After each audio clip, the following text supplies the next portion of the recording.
In the Philippines, early results for this week's midterm elections hinting at trouble for President Ferdinand Marcos Jr. due to what numbers suggest could be a fragile hold on Congress.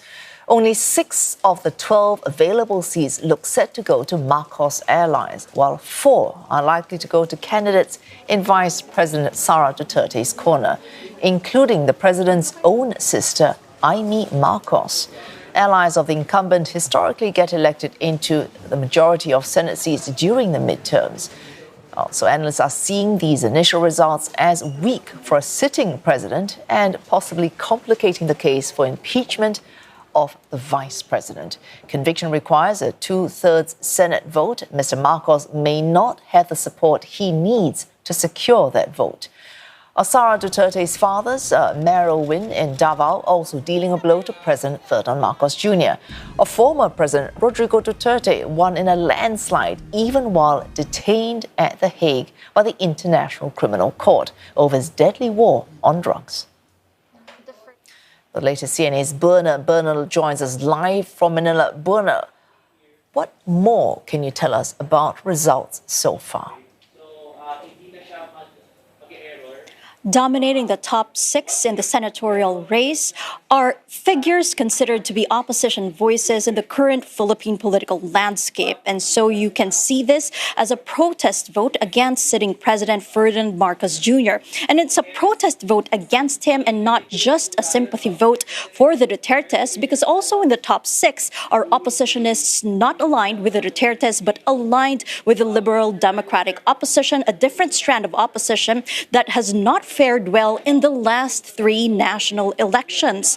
And so this voter base was actually not captured in pre-election surveys, which projected about 8 to 9 candidates in the administration-backed Alliance for a New Philippines occupying the 12 contested senatorial seats. As to how the incoming Philippine Senate, 12 of them in the current incumbent pool and another 12 in the to be newly proclaimed pool will vote in the impeachment trial of Vice President Sara Duterte, it's difficult to speculate because ideally the impeachment trial by the Senate as the impeachment court should be a domestic accountability mechanism for the corruption allegations against the vice president, which include channeling funds to fake beneficiaries named after popular junk food brands. So ideally, the senator judges should be voting based on pieces of evidence and not necessarily based on political alliance.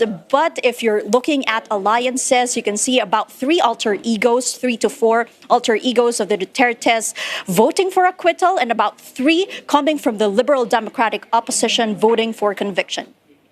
Buena, at national level, as you say, hard to read, but certainly down to regional levels, Mr. Duterte, that's Rodrigo Duterte, getting a landslide win in his bid for mayor in hometown Davao City. Now, that is no surprise, but the man himself is actually detained at The Hague right now. Is there a challenge to his win? And if this challenge is not sustained, how will Mr. Duterte serve if he's not actually there?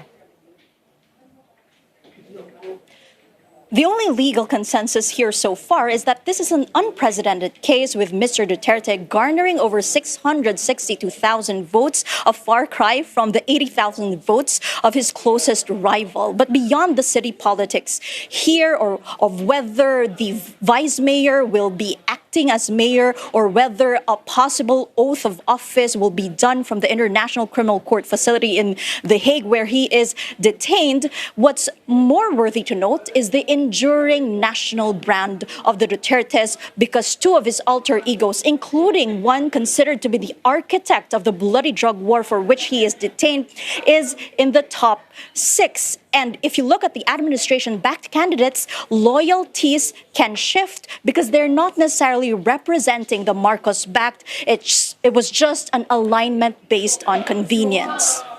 Oh, thanks. That's CNA's Buena Bernal there reporting live on these midterm elections from Manila.